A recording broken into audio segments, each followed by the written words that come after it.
Ladies and gentlemen, may I ask that we all take our seats?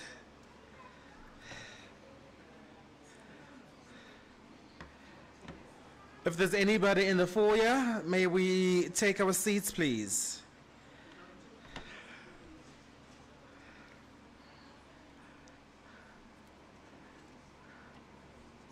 Just 2 or 3 or more people need to find their seats, and then we can formally start.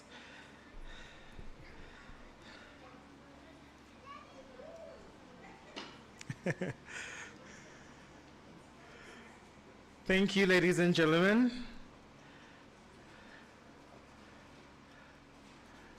Thank you, ladies and gentlemen.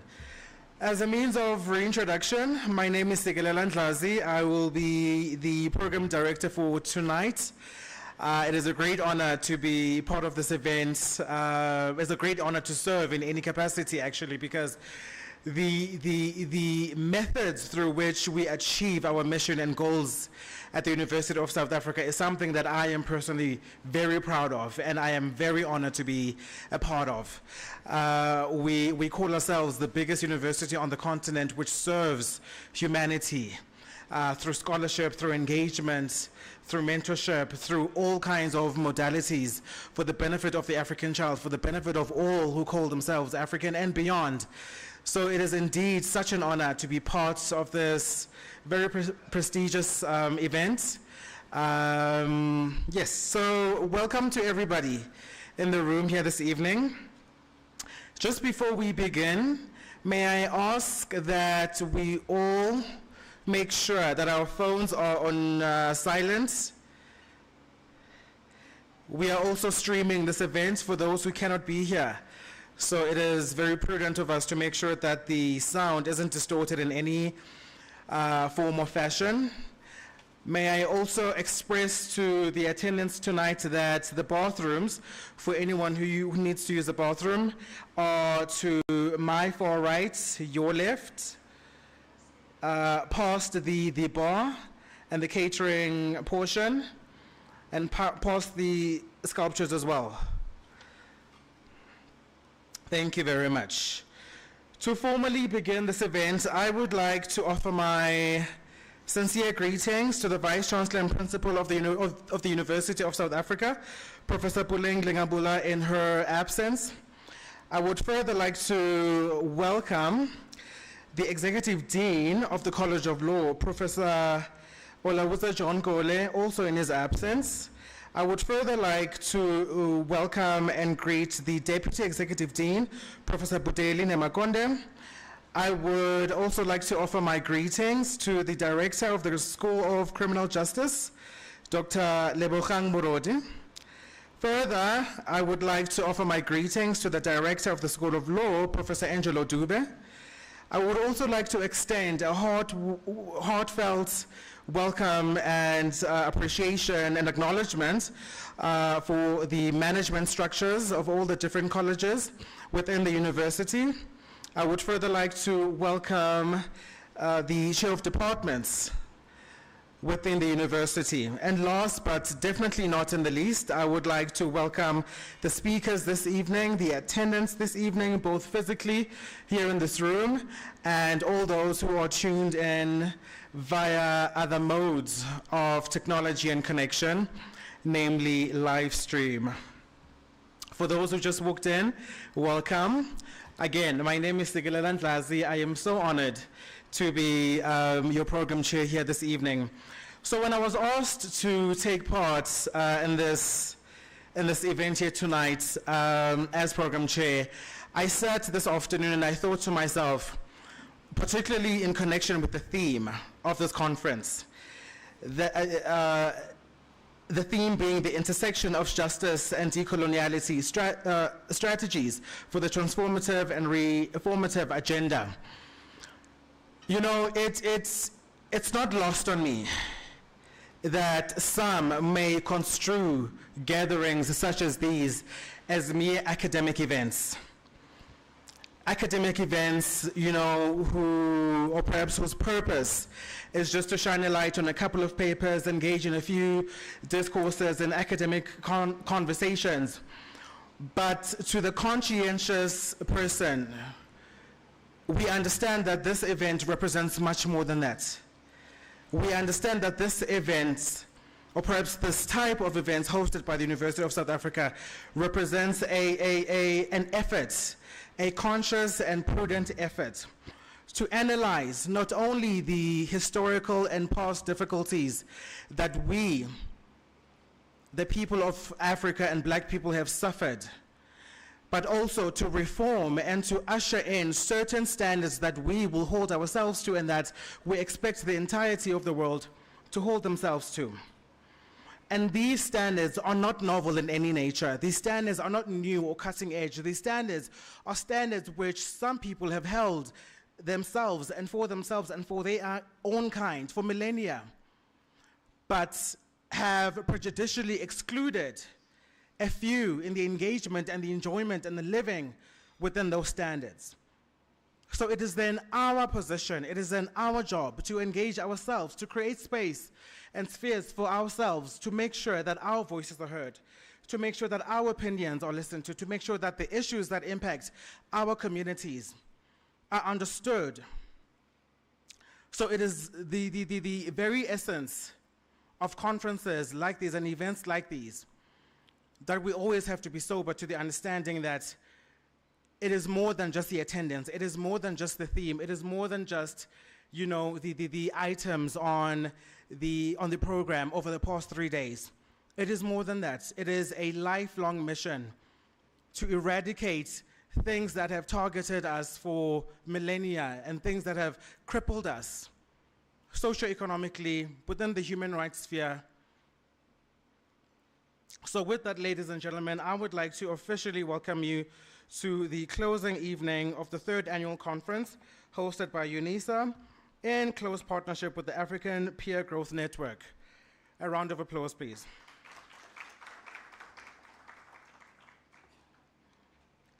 So, ladies and gentlemen, moving right along, you will note on your programs that we were meant to commence this evening at 1600 hours. Again, to make sure that we are all partaking in a substantive and meaningful manner, we had just to pause the programs just for a few minutes to make sure that more people join in and more people engage and can benefit from this event. So we do apologize for starting at this time, which was not previously demarcated in the program. So to kick off the event for this evening, I would like to welcome the Deanery representative, Professor Angelo Dube, to offer us an official welcome on behalf of the Deanery. A round of applause, please.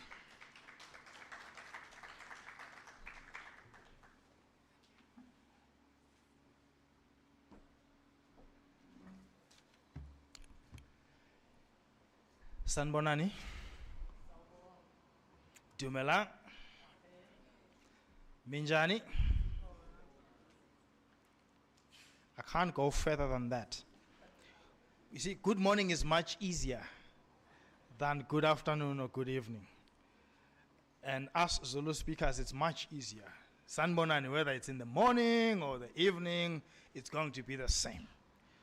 The English came and they gave us good morning. And you can't be stubborn and decolonize the language and continue with good morning even at this level. But again, because you don't want to trend, you will not say good morning at this level. I will stand on the protocols as Sigalela has given them.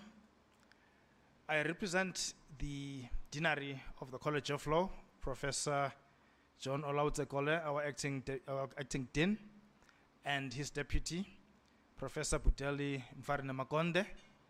I would also like to acknowledge in our midst some of our guests who are here. Captain Mpeti Mulala, Lelala, a fellow captain that we often cruise the skies with, is with us today at this gathering. Thank you, Captain, for coming through. And before I actually speak tonight, I would like to acknowledge the team that worked with us to produce what we produced here today. I will be asking you to just briefly stand up for 3 seconds and then sit down when I mention your name, so that the people can know who are the individuals that brought us this glorious event. We have, of course, Director of the School of Criminal Justice, Dr. Lebogang Morodi. He was instrumental in bringing this together as well. And we have the acting manager in the Office of Strategic Projects within the Deanry, Dr. Lindelwa Mhlongo. And we have the team that supported through and through. Mamuka at the back. We have Ms. Dingan to the left. We also have Mr. Sipomachie, Mr. Thomas Mabala, Mr. Tendani Msekwa, Ms. Vele Azimpeleli. I hope my vendor was on point. And we have Ms. Bumile Sibiya. I call them the youth. And like the youth, they are not here now. It's a Friday. They will come back. But colleagues, thank you for congregating with us here today. This is the culmination of the 3rd annual conference. We started in 2021, 2022. In 2021, we were in Cape Town. 2022, we're here in Pretoria. 2023, we're still here in Pretoria, and we'll be making an announcement about 2024. So many papers were presented over the past 3 days. We sent a call for papers early this year. We received over 50 abstracts. We put together a scientific committee that went through all the papers that were submitted, and we all agreed of the 50-something papers that were submitted, 40 of those would be accepted for this conference. Now, it is not common for a conference to receive such a number of high-quality scientific papers. We've had conferences running on 20 papers, running on 15 papers. So for this engagement that we've had with the University of the Land to actually attract over 50 papers, out of which we chose 40 to go with for this conference, speaks to the quality and the value that UNISA is adding in the lives of Africans across the continent. Deliberations were held over the course of the past 3 days, and you might be asking yourselves, what then from here? As you might have noticed from the call that we issued last year, there is a book that we are publishing in 2024. The book is on the teaching of international law in Africa. So the papers that were under Theme 7 will be considered for that book on the teaching of international law. We're basically exploring how are universities teaching international law? What are the gaps? How are we doing in terms of decoloniality and Africanization of this particular subject? Because we want that when the time comes for us to have our products practicing before the ICJ, practicing before the ICC, practicing before the African Criminal Court, they must come with a balanced view. They mustn't leave South Africa, go to the ICJ, and perpetuate Eurocentric world views. They must get there and become agents of transformation as we have trained them at home. So that book, we are in engagement with UNISA Press, who's going to be publishing that book. We're looking at about 10 to 12 chapters from that book. The other papers that are not in that theme will be considered for special issue journal publications. Now, that process is not automatic. It is high quality, well-written papers that will be selected and considered for those journals. We do not aim to kill the African child. Ours is not to simply reject that paper because it is not up to scratch. We believe in the true spirit of the University of the Land and in the true spirit of the African Peer Growth Network, that those authors whose papers are at that level can still be assisted to produce or to convert them into scientific writings of high quality. And we will be doing that. We will be offering that service and that assistance to take those papers to a level where they will be acceptable and they will then be considered for publication in these scientific journals. So going forward, we do have on the tables, as you will notice, calls for papers for the next conference, because in our organization, we work ahead of time. We don't plan a conference last week to do it the next week. We're already planning for the 2024 conference, which we are taking to the Republic of Cape Town. So if you have that idea, perhaps an idea came to you because you were listening to the presentations there, this is the time to go back, fashion that idea along one of the themes here, and make sure that before 30 March 2024, you've submitted your paper, your abstract for consideration. And then we can see you at the next high-level conference that we will be holding in 2024. Ladies and gentlemen, mine is to thank you on behalf of the Deanery for coming here, spending 3 days with us, sacrificing your Friday to come and be with us at this dinner, and the fact that you've shared your scholarship with us. We've seen presentations from colleagues from as far afield as Kenya, as far afield as Mauritius, as far afield as New York, as far afield as Geneva. Our presentations were scattered all over the globe. On the African continent, we had representations from different nationalities, different countries that came and presented here. It is in the nature of this conference to be an international conference, to be a multi-nationality, multi-disciplinary, transdisciplinary and interdisciplinary conference, to be very, very diverse, and we saw that happening this week. The robustness of the presentations, the robustness of the engagements, you saw that for the first 2 days we were visited by scholars from the Sebokeng area near the Vaal. Those are high schoolers who are in grade 11 and doing grade 12 next year.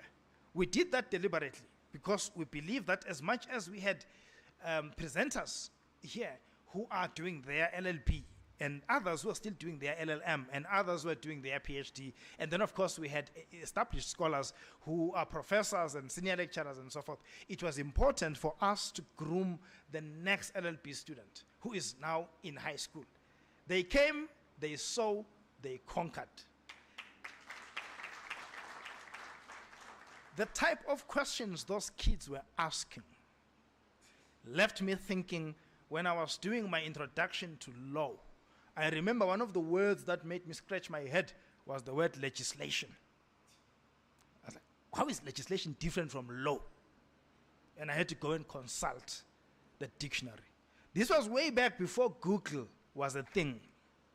So I couldn't have Googled that word. I had to go to the library peruse the shelves, dusty shelves, get a dictionary, and realize, oh, law and legislation is one thing. Now you have these kids here who come and ask questions about the law of war, a very complex field of law, which confounds even the most learned amongst us. You see them going into commercial law and they are raising critical issues. Dr. Morodi was at pains to explain. What was it, Doc, that you were explaining to them about construction mafias and stuff like that? And those kids had questions around those issues. Questions that some of us as adults struggle to portray or to put across. But such is the diversity of the conferences that we hold. We hold these conferences because our belief is simply that tomorrow's professors cannot be made tomorrow. They must be made today. And if we drop the ball, we run the risk of us reaching the day of retirement and going home and leaving behind no professor to take over. And that cannot be. If this continent is to move forward, we make tomorrow's professors today. As we always say, it takes a village to raise a child. We often think it means, you know, a rudimentary structure somewhere in the rurals that raises a child. We are the village now. We are an academic village. We are a scholarly village. We are an intellectual village. We must raise tomorrow's professors. We must raise tomorrow's lawyers. We must raise tomorrow's judges, tomorrow's advocates through these conferences that we have. Ladies and gentlemen, mine is to invite you to consider throwing in your paper for next year for the coming conference. I might have forgotten to also mention some of our colleagues here. Some of them are research fellows in our midst who assisted us greatly. Some of them are postdoctoral fellows. I will not mention them one by one, but they know I'm talking about them. They're here, they're in our midst. They were very instrumental in rolling out the program that we rolled out. So on behalf of the deanery, on behalf of our Vice Chancellor, Professor Muckleneuk, and the entire management of the university, I thank you for having come and for having participated. And let us continue the interactions that we started. Let us continue this network that we have started and move the continent forward. I thank you.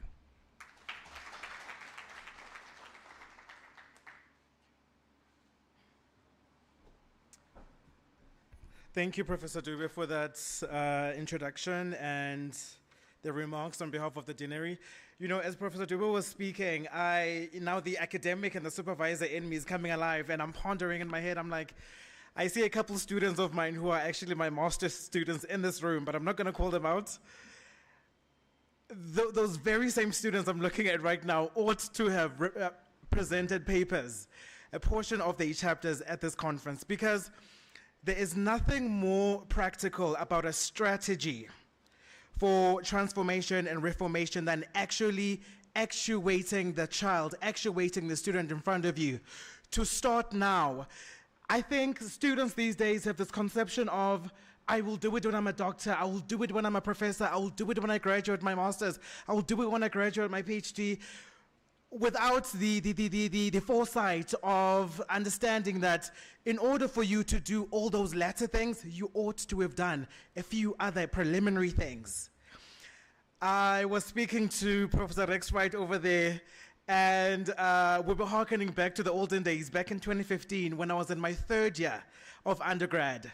My mentor and I, Professor Dube, we were both not even with UNISA at the time. We were both with our respective universities.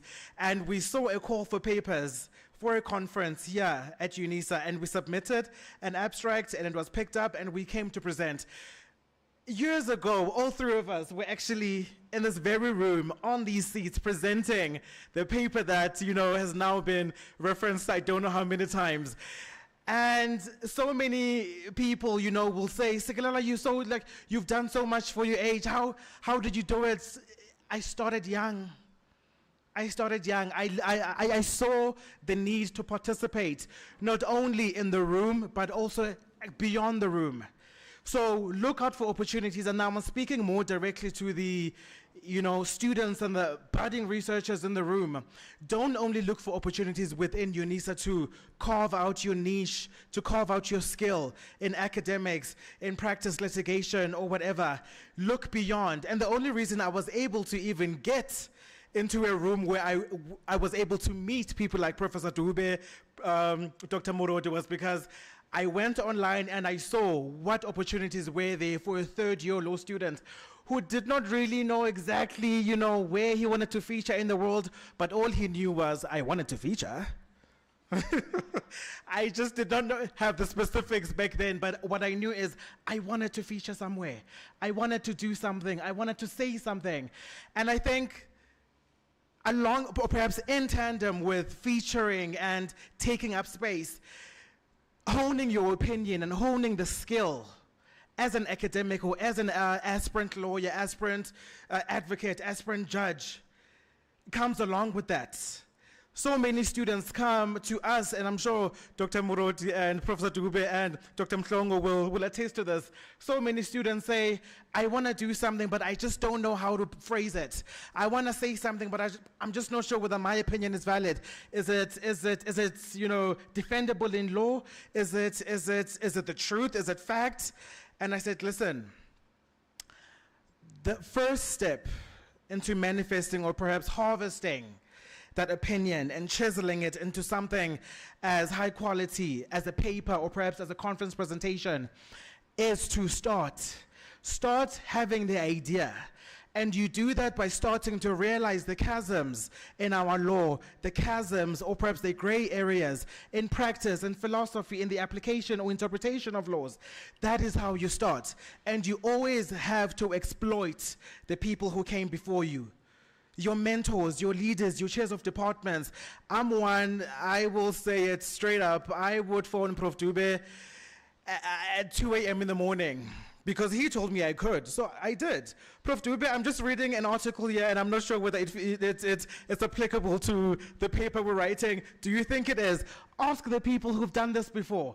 Don't be too afraid because he's a professor, no. He's there to help you grow. He's there to make sure that you also take up the space that is afforded to you, or perhaps to even carve out your own space where you feel like you've been marginalized, perhaps in opinion, in your society, in all of those regards. So please take that with you. Again, a round of applause for Prof. Dube for that heartfelt welcome and message from the deanery.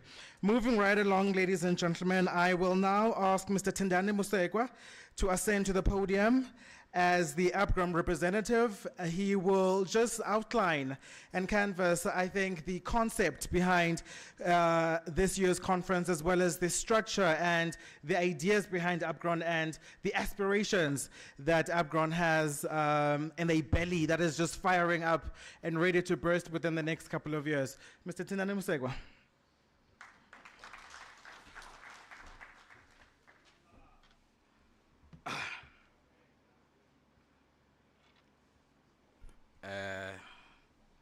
Thank you very much. My name is Tendani Musekwa. I am a mentee in APGROM. I am also a member of APGROM, and we work together with these colleagues. So as I'm speaking now, it is not like the time when I was doing my presentation, because when I was doing my presentation, I was more comfortable with what I was saying. But now, I'm just shocked that how does the whole entire CEO and the whole entire chairperson of the organization bathi bathatha mina ngelutho nje ngize ngizokhuluma ngenhlangano. But without any fear of contradiction, I believe that I hold superior logic. I shall provide a perspective on what the organization seeks to achieve and what the organization is for.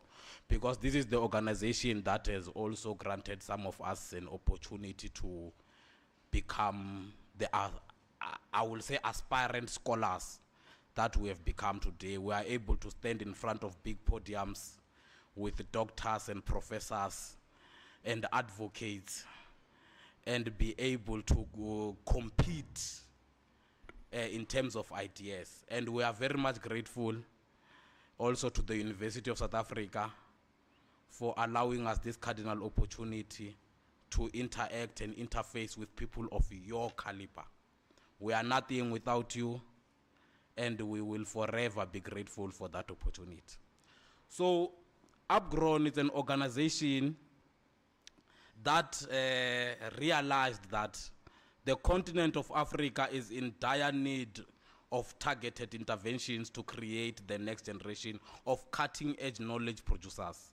When the continent called upon Upgrown answered to the call of duty. Upgrown said, let's go and rescue the African child who really, really, really needs that rescue. Because this is just me speaking now. Because the African child, the Freedom Charter said the doors of learning shall be open to all. But when we are opening them, we must make sure that those we open the doors for, they are properly capacitated. So the focus of Upgrown was based on, it is based on mentorship. But at first, before some of the initiatives were taken, because an organization is like a child, it needs to be nurtured, it needs to grow. And for it to grow, it must have a caring parent. That is Upgrown. So it was focused on mentoring those already in the university. But the poster changed because we realized that in actual fact, there is someone who is more in need. We did not neglect our stakeholders, which are in the university. We are still continuing because that is the type of the machine we are driving. But we said, you know what? This child, before this child gets to a university, what type of a product is that child? For an example, myself, when I came into the institutions of higher learning, in actual fact, I did not even want to come to institutions of higher learning. That is just the honest truth. I must just be honest with myself because that is the reality. I had planned that when I complete matric, I'm going to get a job at a retail store, buy a Golf 1 and take us and forget about the rest. Because I'm growing up in a household where not much is said about education. The only person I know is educated is my brother. He's there, he's fine. But those around me, we are fine like that. We are fine like that. Matric, we're done. We're the most educated people. Once you get to matric, you're the most educated person in the house. So, Upgrown took me. When they took me, when I was doing law, my cousin says to me, no, man, apply it to university. I said, no, man, my brother, man, these things, I don't want them. He says, no, give me your ID. I give him my ID. I'm just trying to show you how neglected or how, there's no much information that a child who is still in high school has or exposed to maybe because of the background. So this cousin of mine says, no, man, you talk too much. Let me apply for you. What do you want to do? But because there was this politics, because I was staying with the politician, I said, no, I want to do political science. He says, no. I know you want to debate. But as you want to debate, let me also apply law for you. He applied both of them. When he applied both of them, they came back, and I passed very well. I passed very well in high school. I was not one of the brilliant students, but I passed very well. So I was accepted in both courses, political science and law. Now it's time to choose. The man said, no, the choice is yours. I said, you know what? These ones, they wear gowns, these ones. If they can do it, I can do it. I entered with that mindset. But what I'm trying to say is that I did not know what I wanted to study when I came to the university. So I feel like upgrown, when upgrown descends from higher education to primary education in terms of high schools and those in primary, it's speaking to the younger me. Because those young kids that came here, which I'm very fond of today, and I love them very much, and I wish I was them. I wish I could go back. They now know, they now understand, they now have a vision of what they want to be.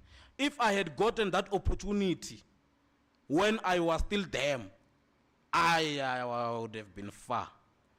But I'm far now, and I appreciate me being far now. So the African Peer Growth Network is a registered not-for-profit company headquartered in South Africa, Joburg. The organization is women-led. Our chairperson of the organization is a woman. She's not only a woman, she's not only a woman. To show that education matters most, and we strongly believe in education. When I met her for the first time, they say, no, Dr. Mhlong. I'm like, what's happening here? I'm shocked. To say, in my life, I hear doctor, but it's male-dominated, this thing. And because it's that ignorance, it's that lack of knowledge and lack of understanding. To say, but people who are sitting in the echelons of power are men. Why? What's happening here? And then I go to learn, understand, acknowledge, and appreciate the fact that Dr. Mhlongo is a doctor. And a very good doctor, I must say. So it is led by a woman, which is our Honorable Dr. Mhlongo, which we respect her so much. And we love the vision that she brings because she seeks empowerment. So it is woman-led and brings together a vibrant team of African researchers from diverse disciplines, which include law, business, and aviation. And of course, this is not an organization of the few. It is the organization of many. It is for African people. We want people who come from the School of Medicine, people who come from different schools of discipline. Let's join forces and be able to go back to the grassroots and uplift an African child. Let's not neglect an African child. It is tough outside. When my principal at school, when I was playful, he used to always say to me, "You will thank me one day. It is hot outside." I wanted to understand how is it hot outside, because I took it literally. But when I finished and stayed the 6 months without doing anything, I felt that it is hot and the temperature was very high. So this organization has got its aims. It aims to improve research capacity in Africa and increase Africa's contribution to global research outputs. Upgrown also aims to increase research in areas that have a direct impact on the lives of Africans. In other words, to promote solution-oriented research. So for us to produce this solution-oriented, we need to go and fetch those kids.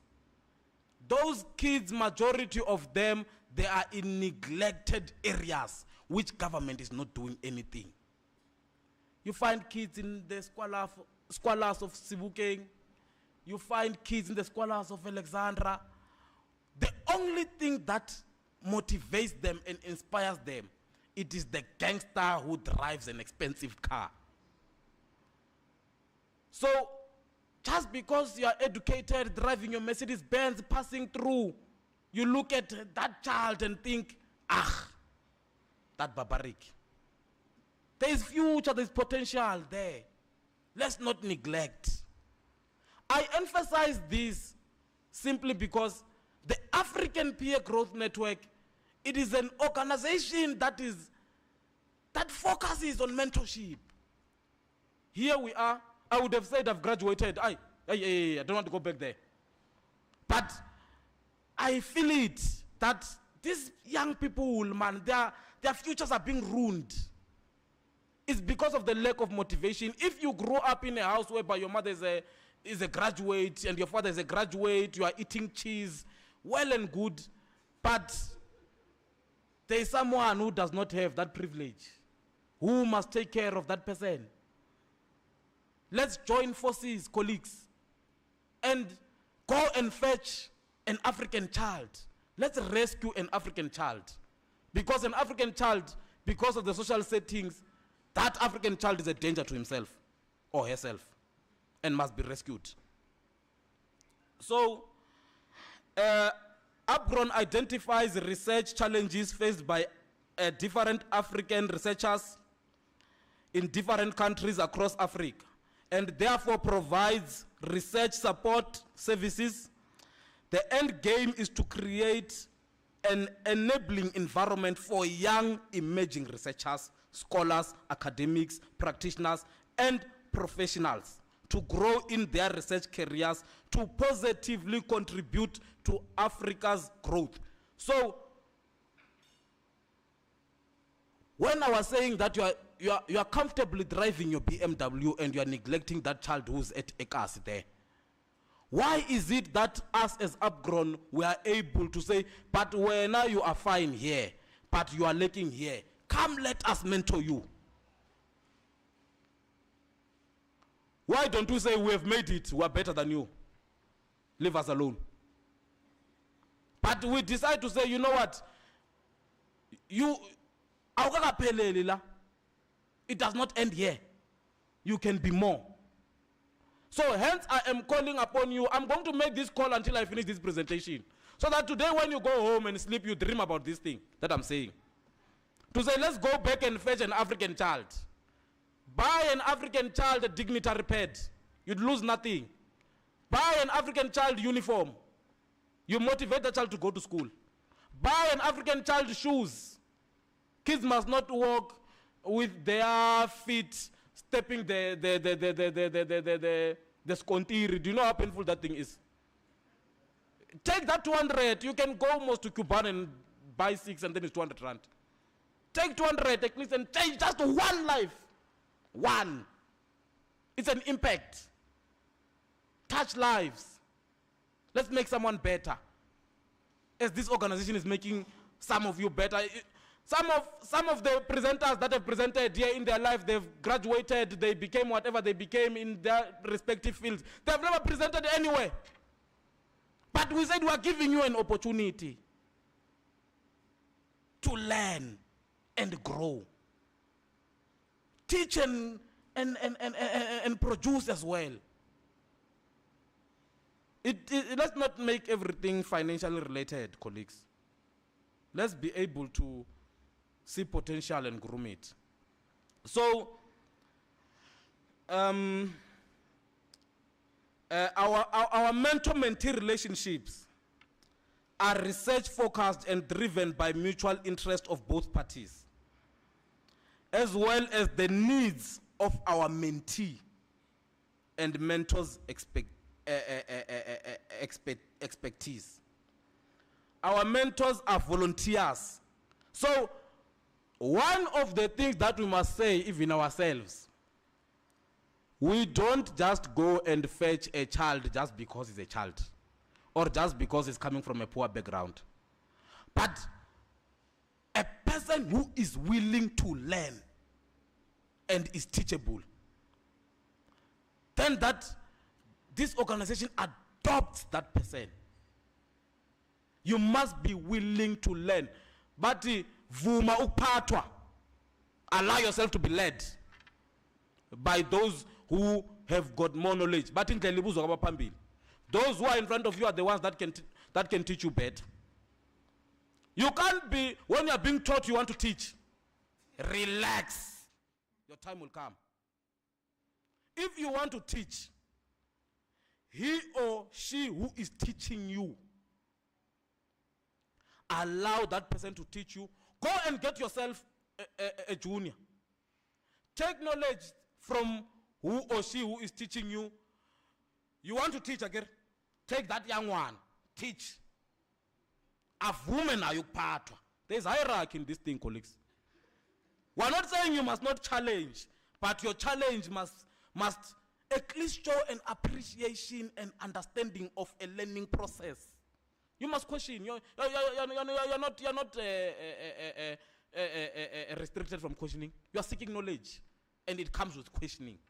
It comes with disagreements. Go to bovumu part. Partake. So,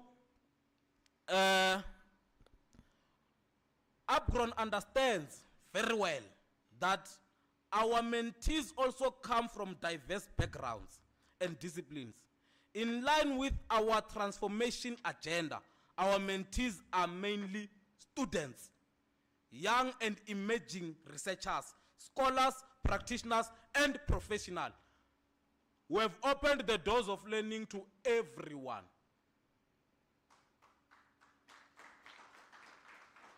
So, the idea behind Upgrown had been in incubation for several years. Before it was implemented in 2021, although its manifestation took various forms over the years, our fundamental characteristics remained firm. To create a collegial space for junior or emerging researchers, scholars, academics, professionals, etc., etc., to grow and develop. So this organization is simple, it explains itself. It is about capacity building. We seek growth in an African child. We speak in actual fact, we preach decolonization wherever we go. Because if you are saying, yes, this one is a professional, but we're decolonizing.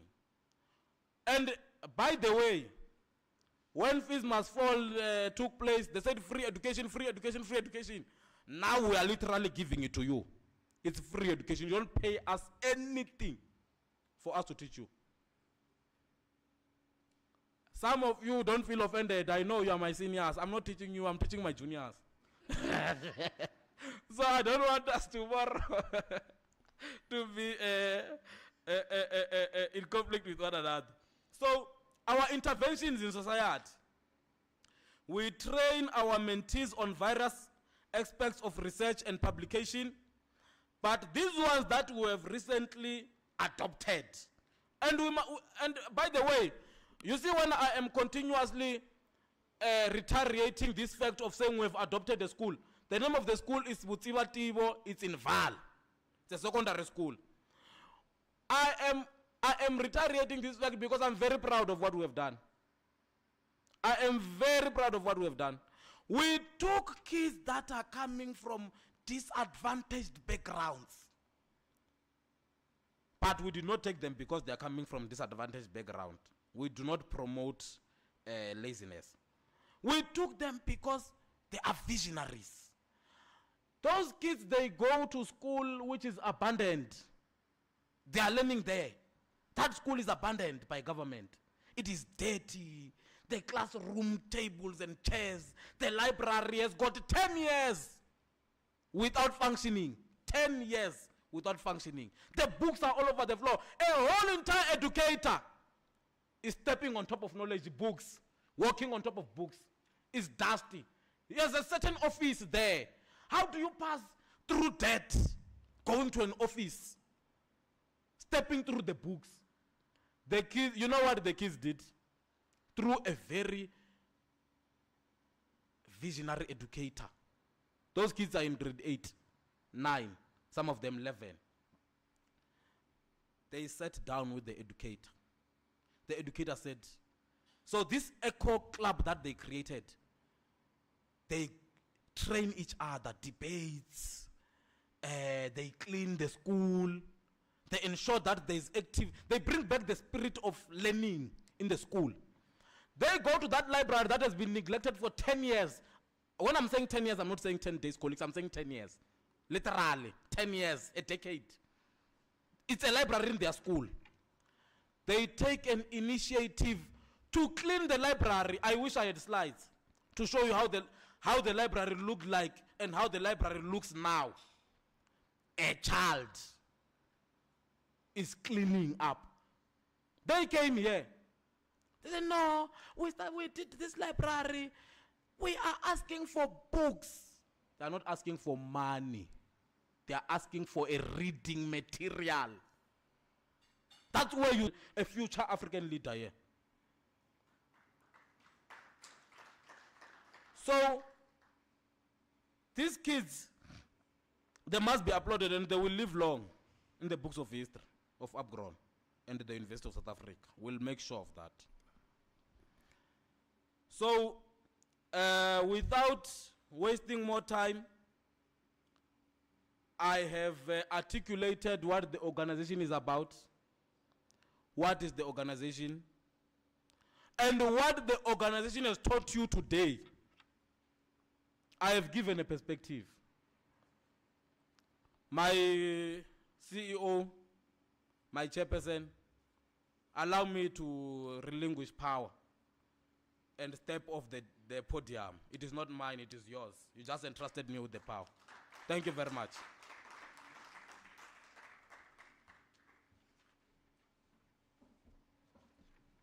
Thank you, Mr. Tindani Musekwa, for that very passionate offering with regards to the structure and the intention and the aspirations of APGRON. We appreciate that very much. Ladies and gentlemen, I will move swiftly along. We have Dr. Lindelwa Mhlongo, who will introduce our guest speaker tonight.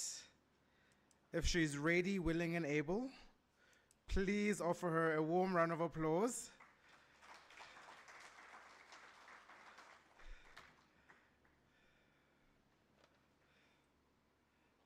Thank you very much.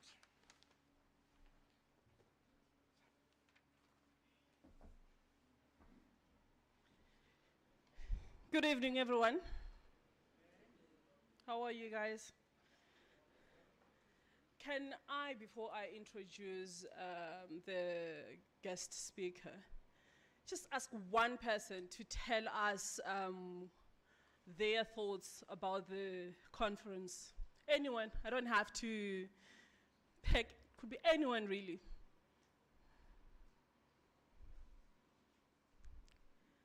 No one?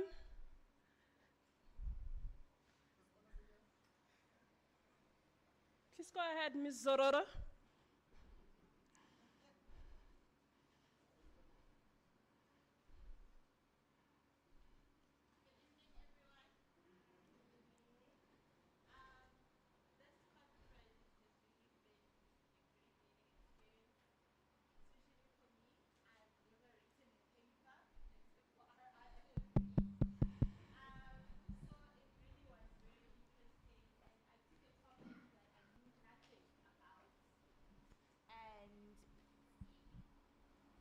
Was I not audible? Really? All right.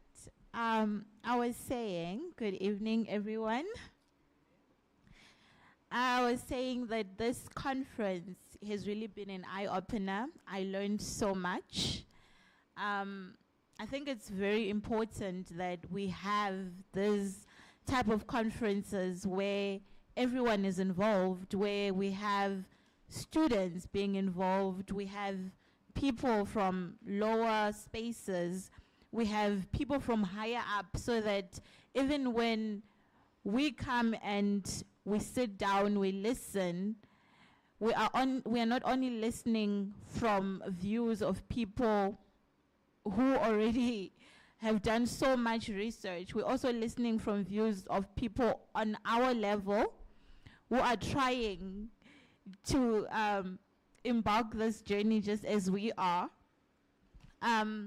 This was my first time writing a paper, an actual paper. And it was a great learning experience. And I tried to challenge myself. I took a topic that I was very unfamiliar with, something that even the LLB degree does not touch on.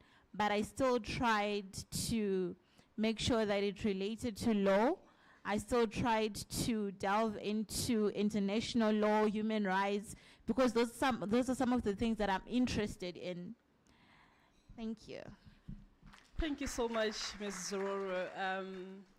I'm glad that you found the conference to be very helpful, and we are looking forward to receiving your paper.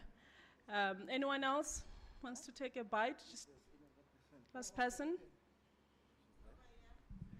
Okay, please go ahead, sir.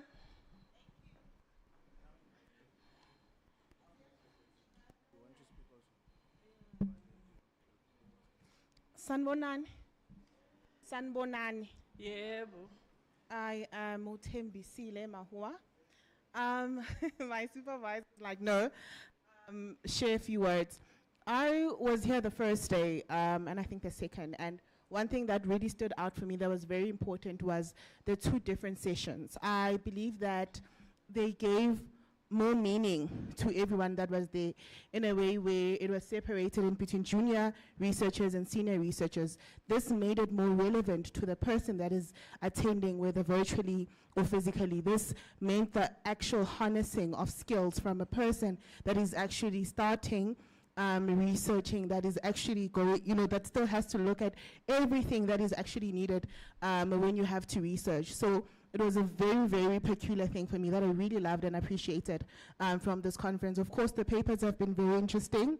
I was able to join virtually when I was not here, which was earlier today. So it was very interesting. We really encourage, especially in these fields, I think as Mr. Timbani had said, that we do not see these in our communities, and we really need to see more of this. So thank you. Yeah, thank you. Thank you so much, Ms. Mahua. Good evening, everyone. The conference, actually, I will say it was sort of a camp where we learned how to present, because some of us, we never presented, but it took out fear, and it took out the fact that on the course that we are doing, we're focusing on finding jobs, not focusing on being the academics. But yeah, I find something in myself where I can say that I can be an academia. Thank you.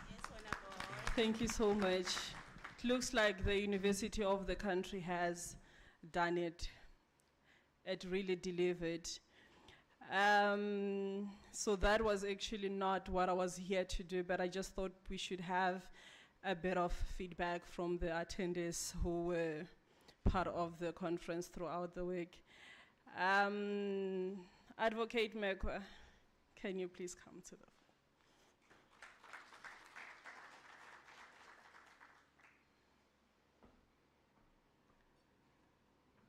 Thank you. So I'm here just to give a brief bio of Advocate. He has done so much, and looking at the bio, he's a very humble person because he really didn't include everything that I know he has done, but I'm gonna read the bio now. Advocate Mekwa is an admitted and practicing advocate of the High Court of South Africa. He has 10 years of experience in the defense and security sector. He worked as a legal advisor at the United Nations Peace Missions. Mekwa obtained his master's degree in public international law at the University of Free State, specializing in international humanitarian law and international human rights law. So I'm sure most of us recognize Advocate, and that is because he is the co-founder of the South African Law Hub. And this organization aims to make sure that the practice of law is not only profitable, but socially responsible, healthy, and enjoyable for legal practitioners.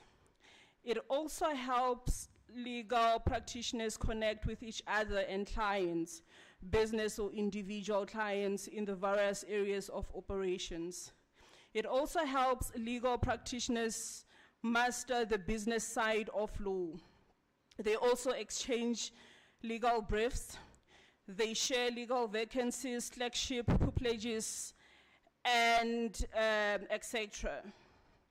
They also share various business opportunities in the legal fraternity. Ladies and gentlemen, Advocate Muckleneuk.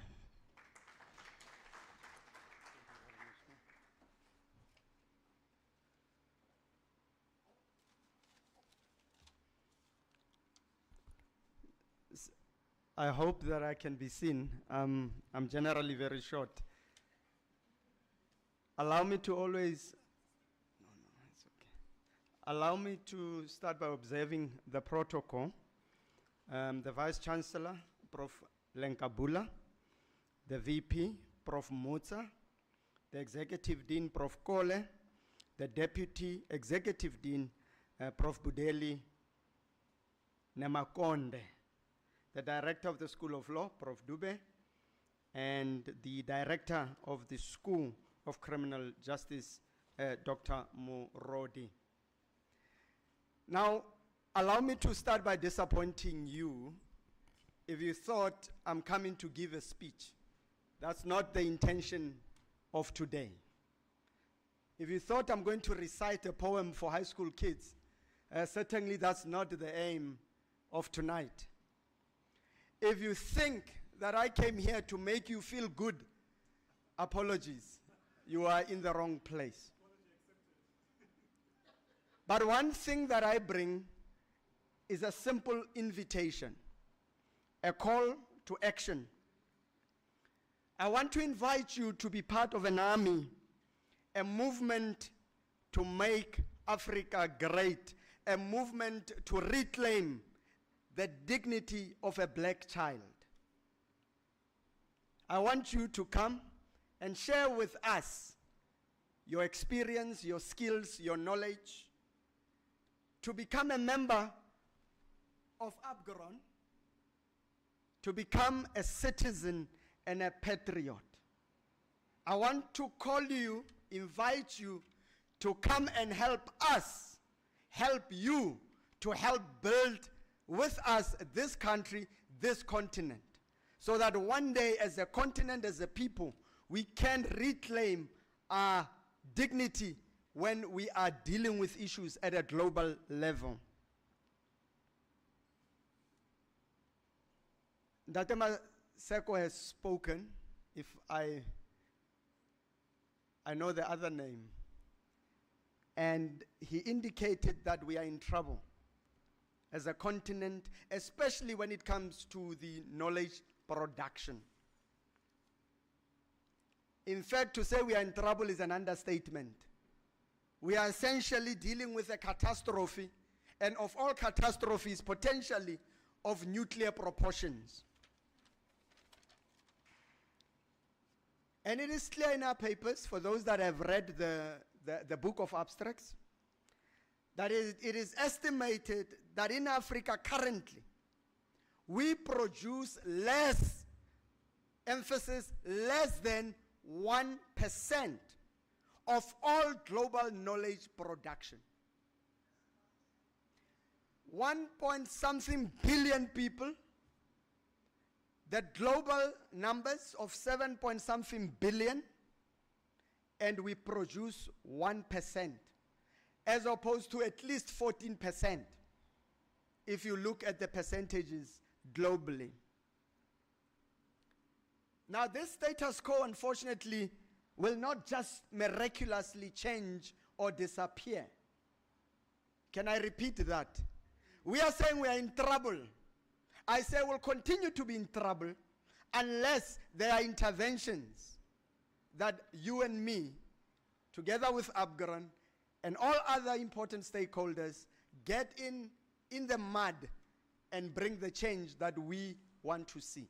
There's this nice song that I hear sometimes being played, and it speaks something to the effect that if you don't like your story, you better change it, something along those lines.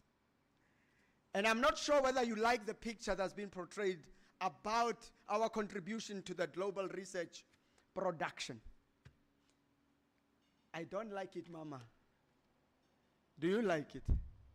I don't like, do you like it, ma'am? Do you like it?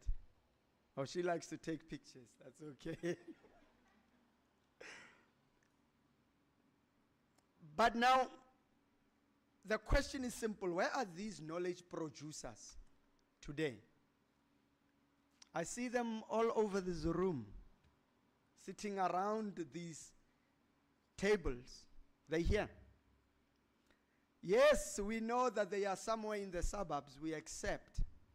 But funny enough, they are in the slums, in the villages, in the rural places of this country. We need to go identify them, recruit them, build them up, capacitate them, and having done that, we mentor them, and then we unleash them to come and help to develop this country and this continent. One of my generals sometimes likes to say something. Says you don't have to be born in Sandton to make a difference, to make a meaningful contribution to the development and the betterment of a black child. Guguletu, you too can. That's where I come from, a small village. But I can sit and add a voice on global issues without fear, favor, or prejudice. In fact, I'll continue. I won't stop. Now, I want to call you to come and join us on this journey. And funny enough, Upgrown is giving you the platform for free, Doctor, I understand. Prof, it's free. And don't disrespect it because it's free. It's not free, it's blood, sweat, and tears of people that are working day and night to make things like this happen. So don't disrespect it because it is allegedly free. We pay in kind. Are we together so far? There's no confusion, no leadership. No confusion. So one thing that's clear that we need to be intentional about is that actually we need to mobilize each other and ourselves and others that are like-minded. From Cape to Cairo, you know the song, Cape to Cairo. All of us must be mobilized. If it were up to me, Prof, we will deal with something called conscription, where we force every African child to not worry about the English and the grammar on the paper, force them to put ideas down. We'll worry about editing those papers later. Because we need your ideas. Don't be afraid because somebody's going to criticize you because of your spelling mistakes. We don't care about the spelling mistakes. We'll deal with them when the paper and the ideas are put down. So I want us then today to enlist to this army, to join this movement. Where's your applications forms, Prof? Are they ready, sir? Because we have soldiers or people that are willing to come in and assist to make Africa great. And I'm not talking Donald Trump issues, ne? But what concerns me is rather what is the alternative if we don't? Because sometimes we get so excited, make Africa great. What does it mean? It's too far from us. Let me give you a reality check of your inability to get involved in the space and what it means to you, your life, where you stay, the food you eat, the computers that you use, and how potentially it even affects how you think, not just about the world, but unfortunately also about you as an African child. One,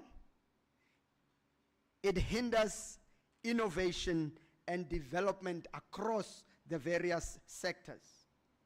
Your inability to participate. It negatively impacts on our economy, on our growth as a continent, and social progress. That's one.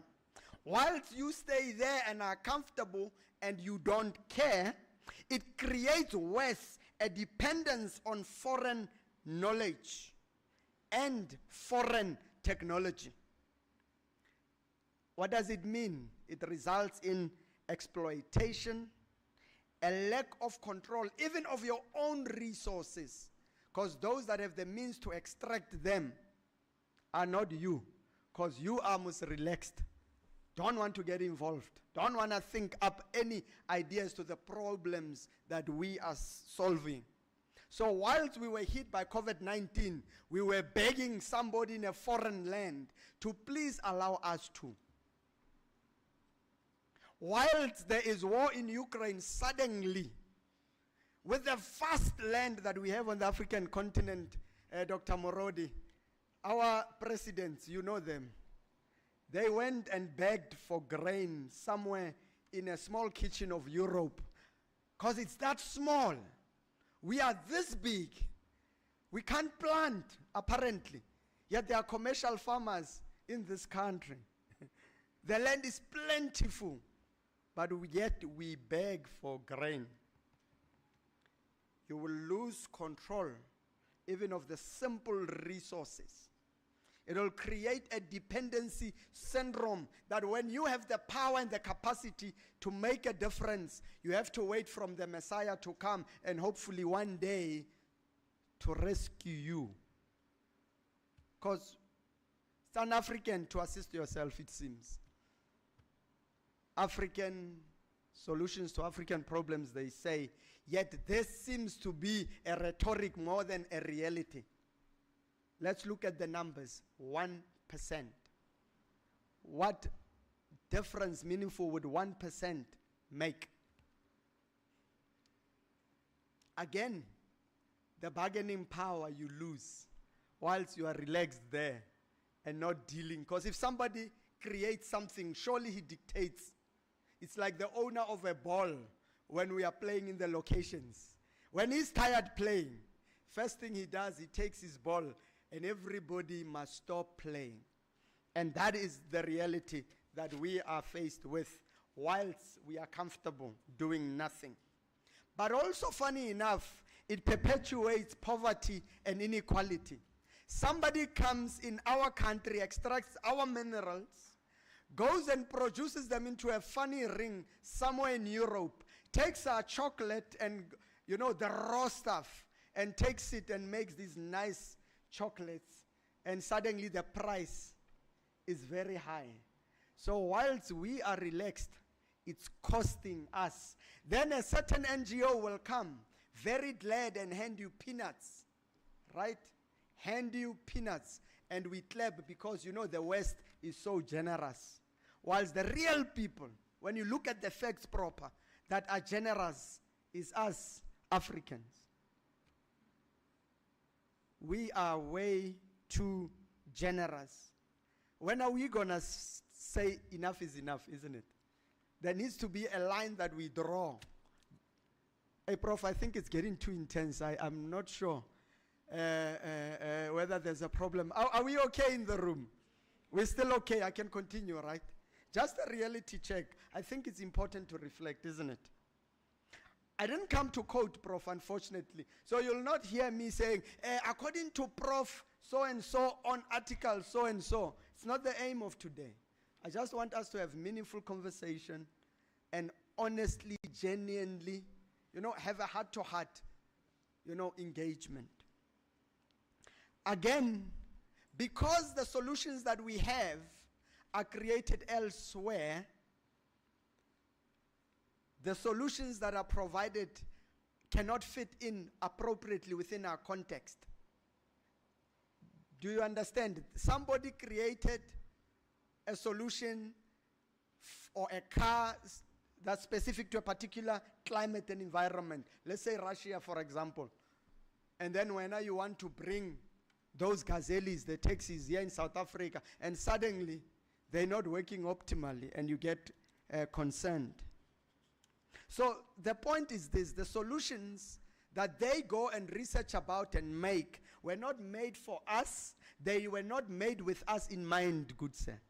We were the last people that they had in mind when they were developing those things. The skin products, ladies, that you use, know the skin products? Unfortunately, it was not meant for you. Yeah, it was meant for somebody for a certain skin tone. Even if it was meant for you, the money still crosses the borders of this continent. I'm not sure whether we are doing right to support in that context, or whether we are not perhaps scoring own goals, Prof, by supporting certain establishments. So then, unfortunately, because we are unable to produce, we are unable to research meaningfully at the scale required to solve the problems that we have to rely on these foreign solutions that are not tailor-made or unique to our context and situation. But there's this last one that keeps me awake at night. Baba, no mama, you're wearing very nicely. African like that. It's the weekend cultural identity and self-determination, because somebody else somewhere, Prof, shapes our understanding of this world, our place in it, and how we even fit in. So you go, ladies, you like to get married, isn't it? There must be a guy bringing lobola, and we know that when lobola is paid, you know, families agree, there's consensus, we have a marriage, African customary marriage. But no, ladies, somehow somebody somewhere told you it's not enough. It's not enough. You must still go, having married in an African way, go and marry in a Western way. Only then is it good enough. Only then do you feel satisfied enough. Oh, and then it's a Sunday, you decide to go to church, ZCC Methodist, and they have uniform. Go and check. It's not even African. It is actually a worship of European uniform that soldiers back in the day used to wear, based on areas those that colonized us come from. Even the church dress you wear. And when you are proud wearing uniform to church, and it says nothing about you, and not even the pastor has decency enough to say, my child, you know what? This is how we got here. Some African countries still wear those funny wigs that are blonde. Because if you don't wear those, you're not a lawyer enough, you're not a barrister enough, or advocate enough, or judge enough, whatever you are. Because somebody else dictates the terms. Somebody else somewhere even writes our stories and tells them from their perspective. I can imagine the movie of Ushaka that came out the first time. And seemingly we're so stupid that just for a mirror we gave away everything that we own. But if somebody is thinking for me, surely the ability to influence, to manipulate is much easier, isn't it, Prof? So we have ceded our number one responsibility, that is to take ownership of our lives, to control our destiny, the direction of our future. Somebody, while this Prasa train is moving from Cape to Cairo, Prof, is determining the navigation system on our behalf. Today, when you live here, some of you are busy. Waze. Who designed Waze? Then you must see, when you pass in Royal Scroll, it's like, Ruhi Scroll. That is how it says. Funny English. Not even the person that's talking to you speaks to you as an African in Africa the way you speak. Go to the airport, and you guys are fancy. You go to the airport, you fly to everywhere. Not even your own sister speaks in a language that speaks to you. It's like, oh, the English, you know that one. In Africa, on the African continent, majority African people in that airplane. When other people set the standard, when they set what is acceptable accent to use even in an airplane, the indignity that our black people are subjected to. Even the clever blacks, Prof, ones that think they are all woke, they have arrived, continue to be subjected. I shouldn't remind you of the special interest rates you get just because you are black, because the banking system is controlled by somebody. I should stop, Prof. People are getting worried. It's a reality check. It's our reality. It's in the news media. Now worse is the rand manipulation. We don't even meaningfully control the South African Reserve Bank, Prof, in our own countries. The books that we write, if you go at least to the law faculty, Prof, it seems African voices are there. But are they African proper?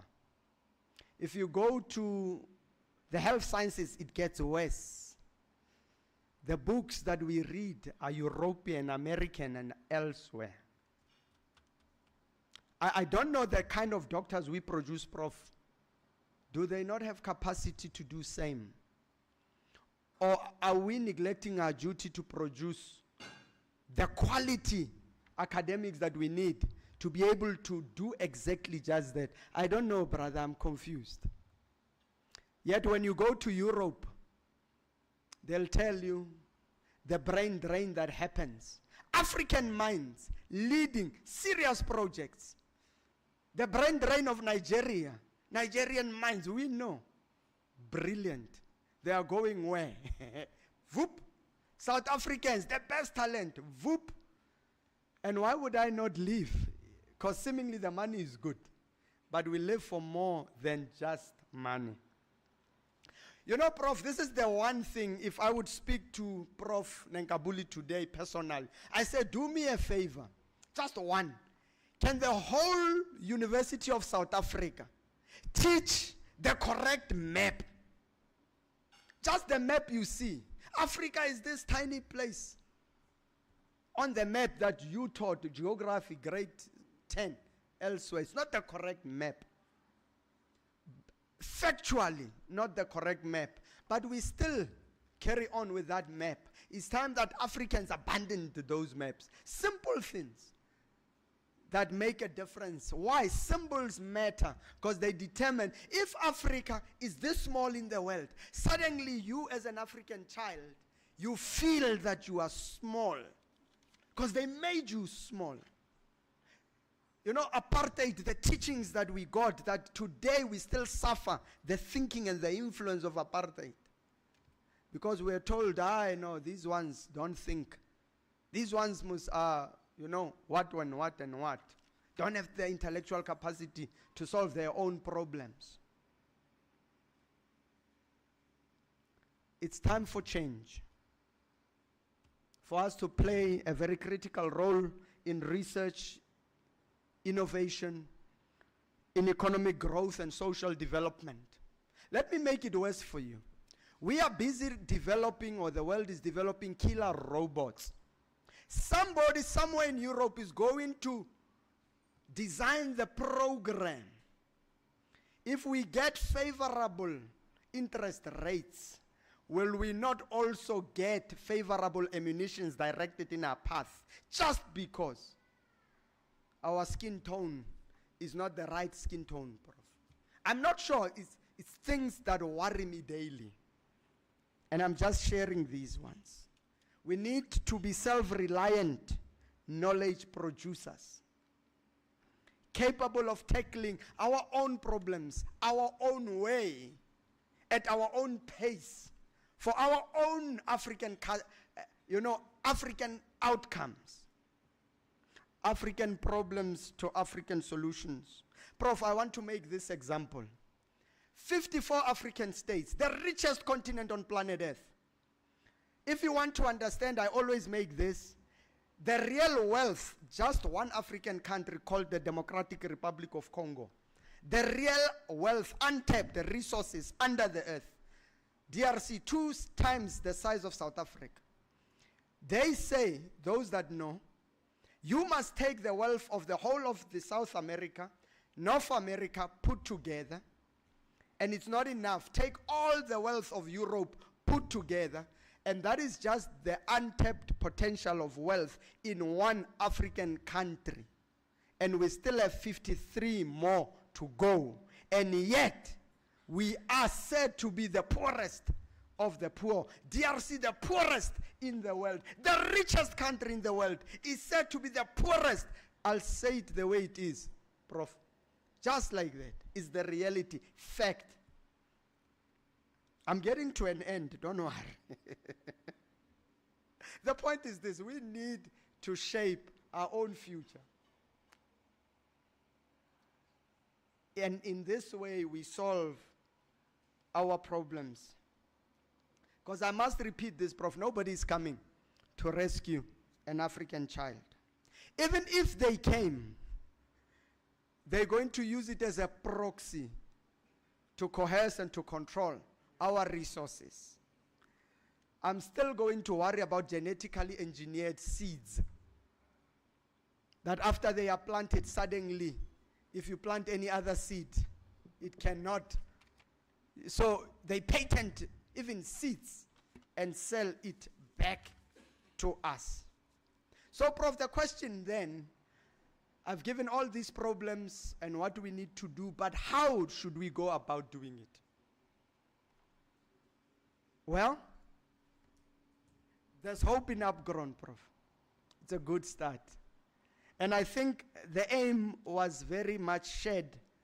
One, to say, oh, let me start there. They said that the first speaker emphasized that Upgrown trains, develops, mentors the next generation of young people. It brings the young, the old together, the experienced, the doctor. I mean, from a high school kid to a professor, a doctor in the same room. That is the power of exchanging ideas and learning from each other. But sometimes, Prof, being in the room, just doing nothing, just seeing the inspiration and the motivation that young people get. We need, Prof, as Upgrown intends, to bridge this divide between the North and South when it comes to knowledge production. And in 2024, Prof, you've said, and Chair, I'm sure you'd echo the same sentiments, that we are also making room as Upgrown for future retired professors to come and get involved in this program. They retired, they didn't die.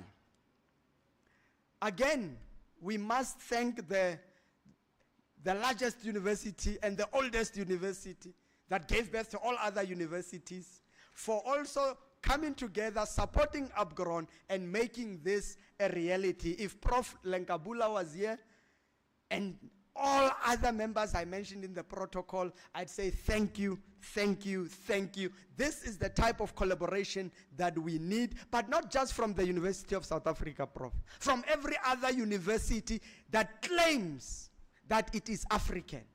If it is African, it must be African-centered and help an African child to reclaim their dignity. Civil society organizations must come in and get involved with Upgrown and help this initiative go through. The tenderpreneurs, Prof, if they do nothing, they must come and help Upgrown to grow. Upgrown must not beg for resources. Government, a whole government approach must be devised to support the Upgrown initiative, Prof. But the point is this: an African child must be at the center of knowledge production in Africa.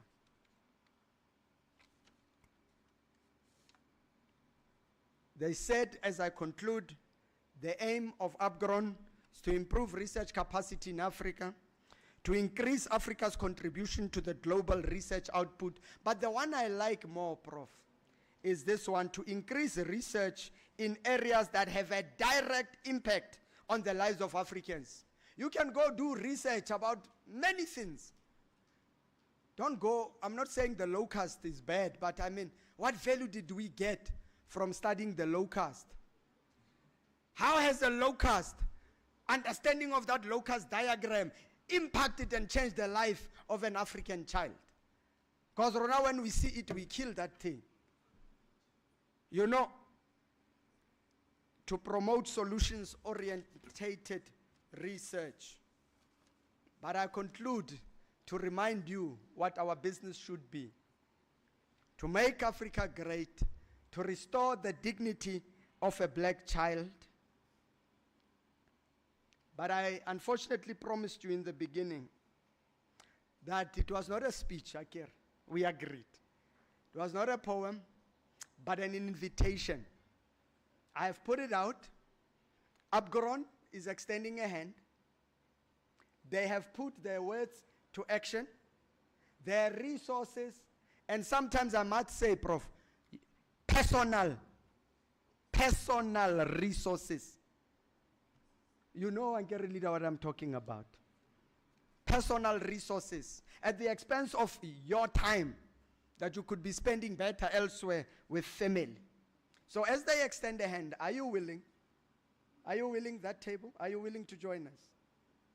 To join us? Are we willing?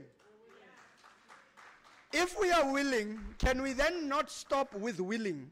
Because here I'm speaking to the converted. I'm calling you out as a disciple to go and recruit others like-minded. Encourage others that are scared to come, because this is a safe space for us to become better together. But at the end, what is this research about? Simple. To build this country, to build this continent, and to position Africa as a leader in the world without fear or favor. Having said that, thank you for being depressed with me. And I believe that some of these examples might have been, you know, simple ones, but the significance, if we bring about change in those spaces, would be immense in shaping the mind of an African child and how that child sees him or herself. Thank you very much.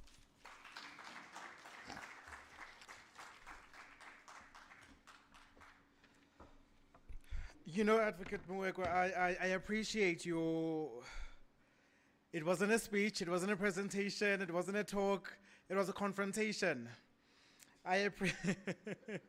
How about we call it a democratic confrontation? I appreciate it so much because it brought me back to thinking about my favorite song. A song that whenever it comes on the radio, does not matter if I am in the car alone, if I'm in the car with anybody else, if I'm at the mall, at the coffee shop, and it comes on, it always brings tears to my eyes. It brings me down to my knees. Bob Marley, Redemption Song. You know, when that song comes on, that song actually isn't even a song, it's a prayer. It's a prophecy for the people of Africa to continue to understand that the things that were done, but then it is still our responsibility to course correct in a way that is, or perhaps in a way that identifies with us, which goes back to tie into what you said, that the solutions for Africa have to identify with Africa and have to be tailored and designed by Africans. You know, when he says, emancipate yourself from mental slavery, none but ourselves can free our mind. Have no fear for atomic energy, because none of them can stop the time. The operative line, in my opinion, some will argue with me, but when he says, because none of them can stop the time, I think, again, Bob Marley had a foresight when he tailored all these lyrics, because he knew that there would be some kind of uprising by the African people to course correct everything that was done and to redesign a future and a world where we also have a seat at the table, or perhaps we can even carve out our own table. Now, this redemption song beckons a mental, a philosophical revolution. We may not necessarily take up arms, even though I would not be too against that. We've got wartime experts in the midst. They will guide us and, tailor the response as they see fit. But more than anything, most importantly, the redemption, or perhaps the revolution, ought to be a philosophical one. It has to be a mental one. It has to be an intellectual one. Advocate Muckleneuk laments that close to 1% of research is actually apportioned to African researchers. The response to that is a declaration of war by Africans to start having opinions on matters which affect us, to start having opinions in matters that we identify with, to start publishing papers, actuating solutions and strategies and reforms to actually carve out a new path for Africans. So a round of applause again to Advocate Muckleneuk for that very passionate speech. And I don't think I would do the perhaps the task or the responsibility of thanking you without inviting Dr. Linda Lamhlongo to perhaps reverberate our word of thanks for such a poignant democratic confrontation which we are so overdue for. So please, Dr. Mhlongo, please come and assist me in expressing our heartfelt gratitude to the advocate for that speech. Advocate, please join me on the stage.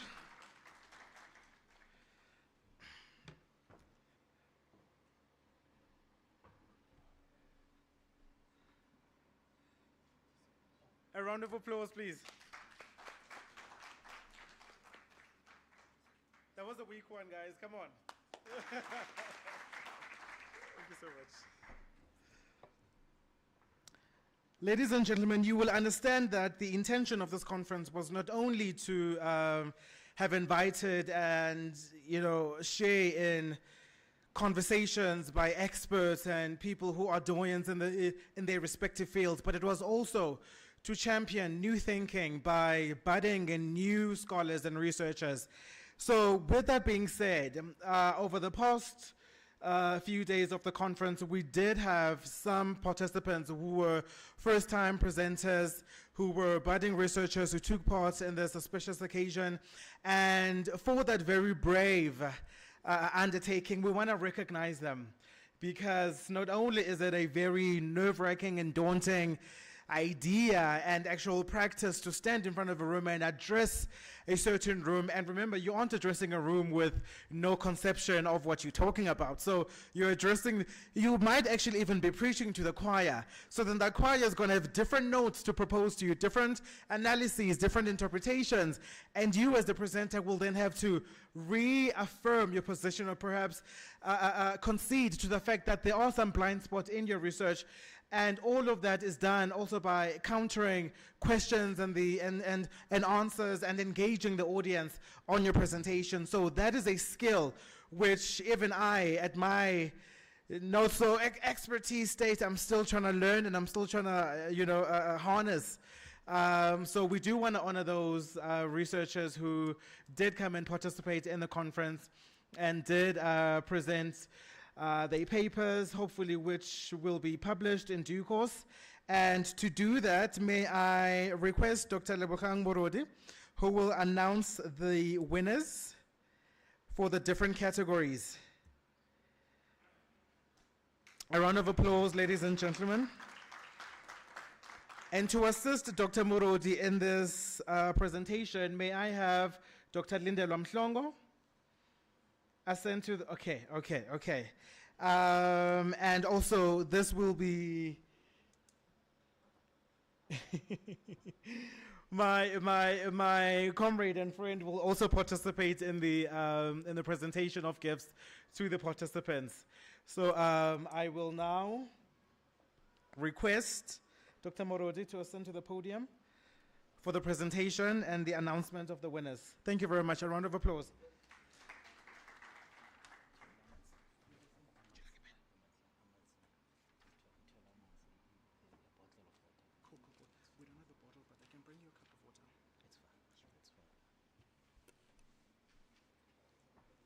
Good evening, ladies and gentlemen. Good morning, ladies and gentlemen.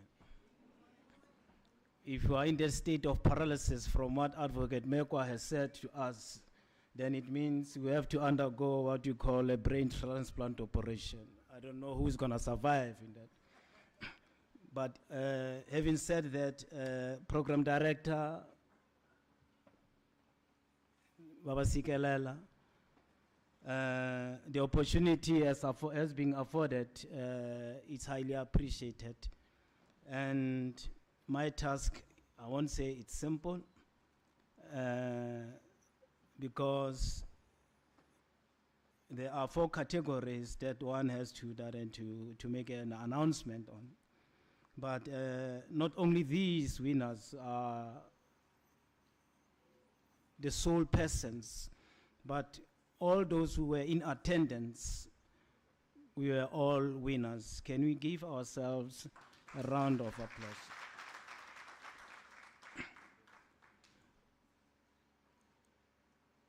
We have seen, we have witnessed. Prof. Dube, I'm not going to take your words, the last one of them to conquer, but indeed, there were takeaways that will be part of our package in terms of this particular conference, which was quite unique. Thank you. It has grown in leaps and bounds, and we have seen throughout the years that it has made significant inroads and significant contribution. I'm not going to bore you with quotes. I usually want to quote, but if you go on YouTube, you listen to one of my favorite all-time alma mater, Dr. Martin Luther King Jr. on the blueprint. What is your life's blueprint? You also look also in terms of the work that was shared also by Ernesto Che Guevara when he speaks of being a revolutionary. He says the first duty of a revolution is to be educated. Thank you, ladies and gentlemen. Let me note that because I know in the interest of time, then I'll be making an announcement on those who have been identified as winners. Then the first category will be the one to be the best first-time presenter. Ladies and gentlemen, let me call upon Ms. Tepa Makhatla. A round of applause.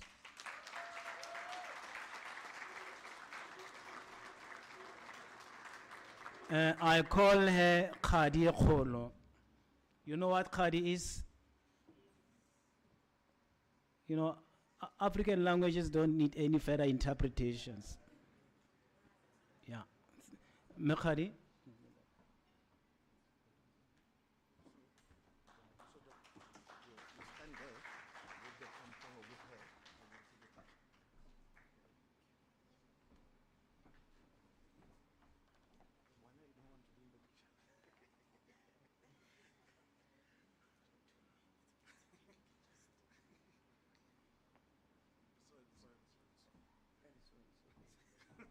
Then the second category under the best undergraduate presenter, it goes to, can you guess? We no longer have prophets in Africa. They are wearing brandwoods. Mr. Kaugelo Nkadimeng.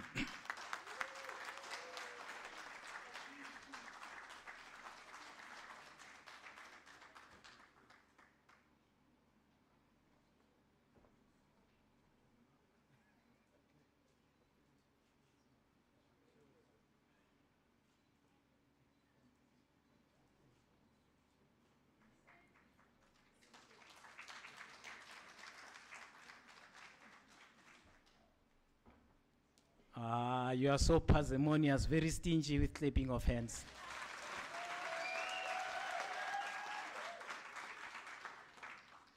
Then, the next category, unfortunately, the person is not in, but I'll request Professor Butle Dube to receive the award on his behalf. It's Mr. Tabang Joy Bokhopa.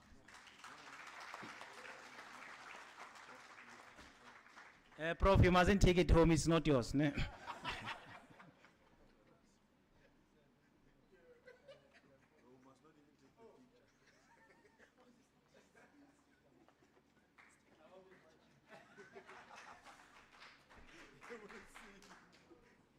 Prof, you know the tendency of South Africans, especially at leadership, they don't declare the presence that they get. I hope there's a register that you're going to fill. Yeah. Then, ladies and gentlemen, the last category that I'll have to make an announcement on is on the best established presenter. Then it goes to Advocate Nandipa Nsaluba.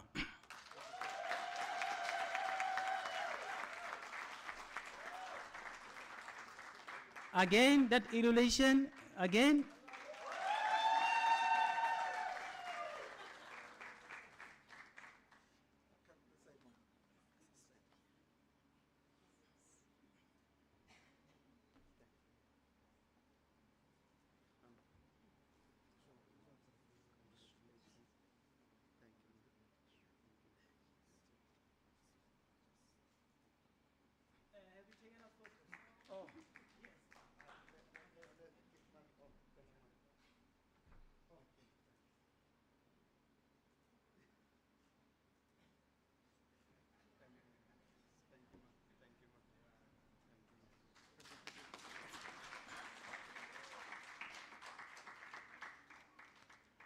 Thank you so very, very much.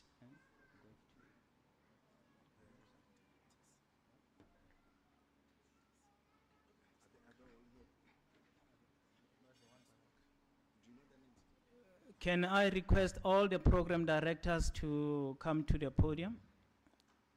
All those who are responsible. Program directors, or what you call moderators, but in different capacity.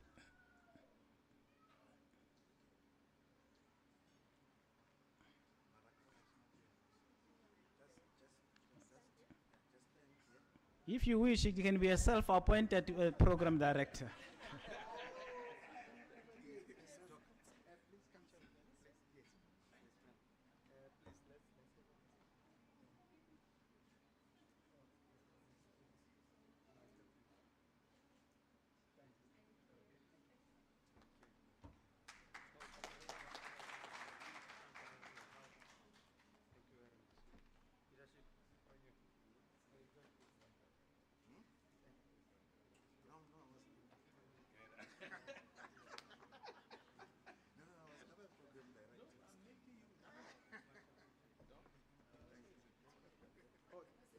Oh, that's true.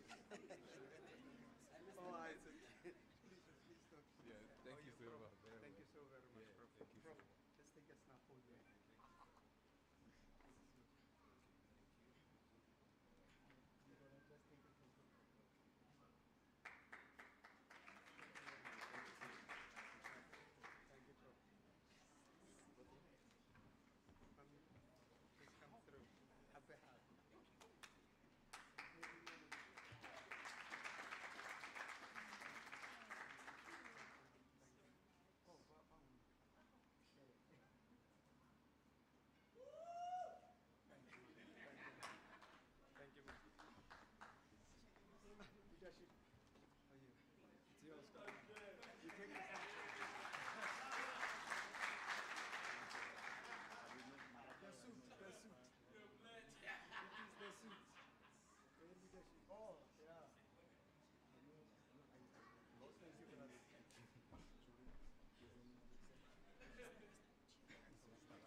Our audience, another round of, no, I didn't say clap. No, a round of applause, please. Thank you.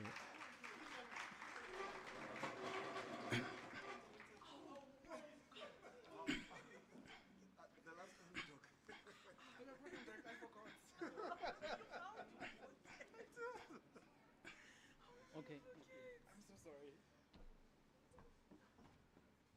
I forgot myself. I forgot.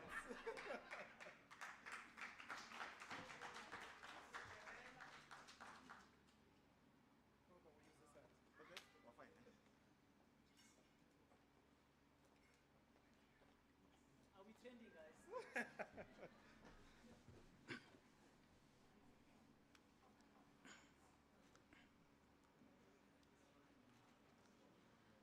To the winners, including ourselves, those who are self-appointed winners, another round of applause so that we can proceed with that.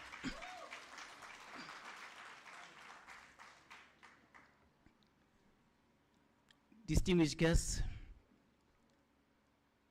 now is the time of the evening where the curtain must fall.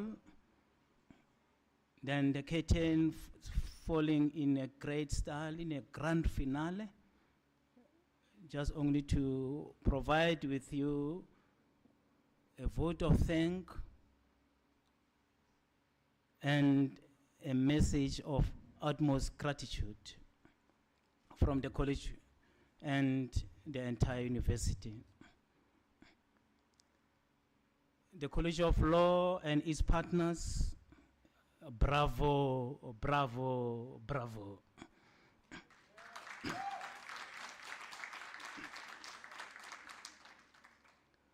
What a conference we had. Envied not solely by the faint-hearted, but also by those who are in the state of bravery. To the organizing team, in every contribution you have made, the taste of this third edition of the conference has been in attendance, participation, inputs, commentaries, questions and answers were well registered and well captured. The College of Law, under its leadership, says you have made us very, very proud of echoing and representing your diverse constituencies. You are true ambassadors. When you arrive back home, share the gospel with the caption, we went, we saw, and taken immeasurable pegs. Indeed, we have been graced by the future leaders, as Datem Seko has said, is that our learners and our scholars from the Val in Sebokeng, I've seen pictures of the state whereby they are learning and they are striving for the better future. He used the word, they are visionary leaders. I've taken it upon myself and Prof. Dube that we are going to see to it that the necessary support is rallied, human and capital. In the space where we are, we say a black child cannot suffer any much more. They are in grade 11 and grade 12. You know how critical that particular stage is. I usually say in certain instances, you won't understand a situation if you have never been in that particular situation. You cannot define, describe, or explain what poverty is if you haven't slept on an empty stomach. We are in a space whereby our families are run by children, grandparents, because we have relegated our responsibilities to them. The UNISA Multimedia Division, your unwavering support has not gone unnoticed.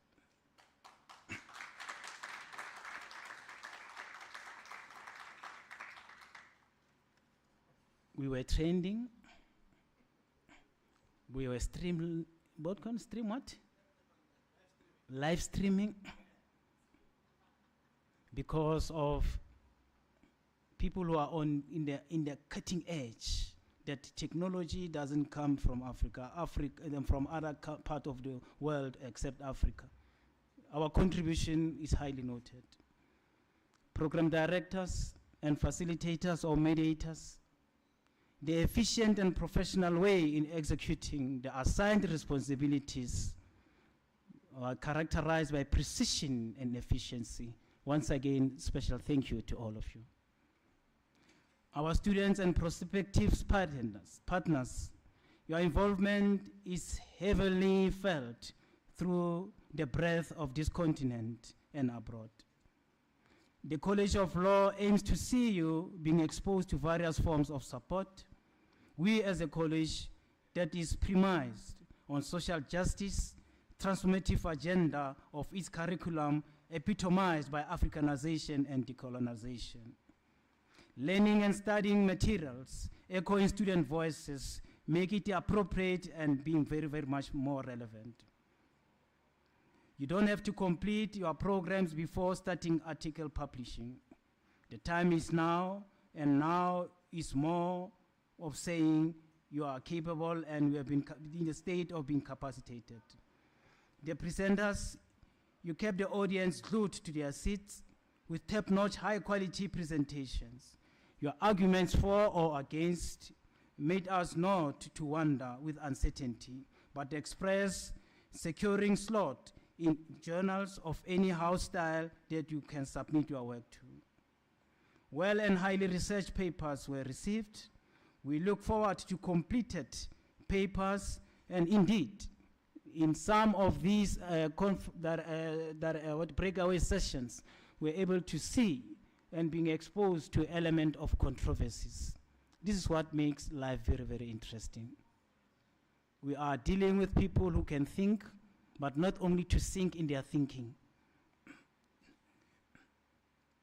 Recipients and winners from different categories of this particular conference, congratulations once more. You deserve the awards. You worked hard. The song, Simply the Best. Do you know who sings that particular song? You are simply the best. I'm not saying sing it, but I'm saying Tina Turner, the late. And a song also, You Deserve the Best, are more relevant to be apportioned to your achievements. I must, without any hesitation or any form of skepticism, indicate that from the first day to where we are now, the conference pitched at its apogee. Congratulations to all who made this resounding successful. Since its inception, the conference has been growing and going higher and higher. I think when I'm saying higher and higher, you know who was a person popularly known with those phrases. That's Brenda Fassie. And also not forgetting what Margaret Singani's motion picture Shaka Zulu song, We Are Growing Higher and Higher.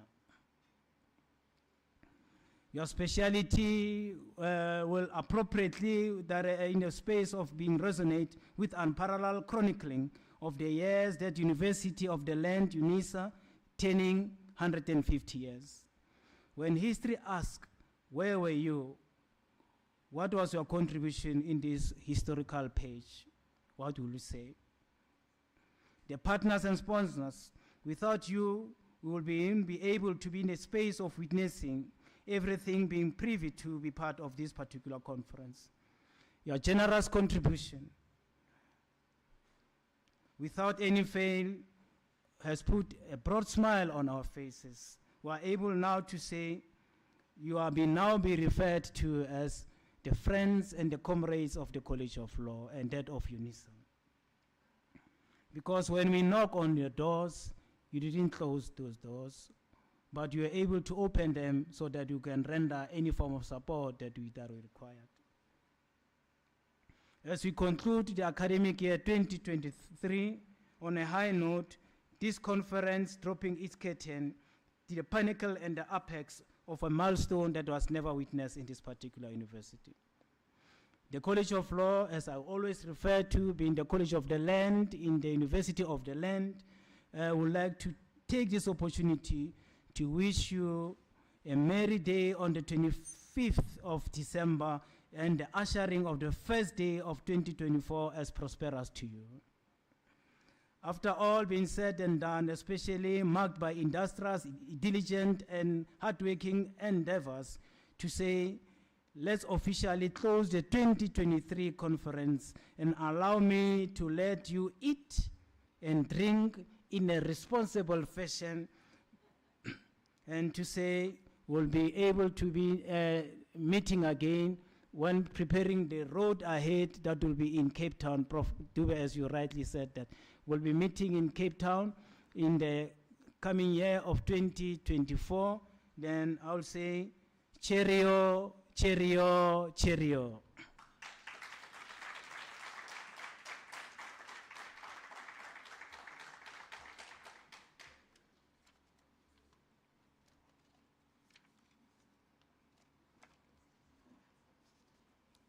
Program Director, thank you. Is there any other thing that you want to say? Prof, do you want to announcements?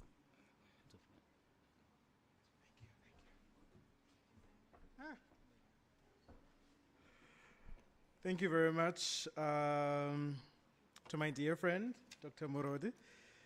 So, ladies and gentlemen, as the conference has officially concluded the 2023 installation of the annual conference hosted by APGRON in conjunction with UNISA, we look forward to a successful 2024 academic year as well as conference schedule, which more people and more students and more master students and more doctoral students and more postdoc fellows, more professors, more pilots and more everyone will come and participate because there's space for everybody.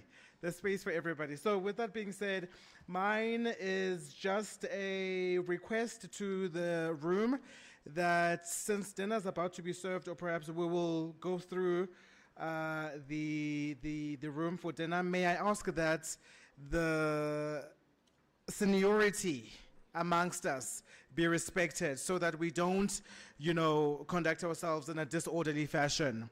May we respect the adults and the seniors in the room and have a calm and nice and yummy dinner. Thank you very much, colleagues.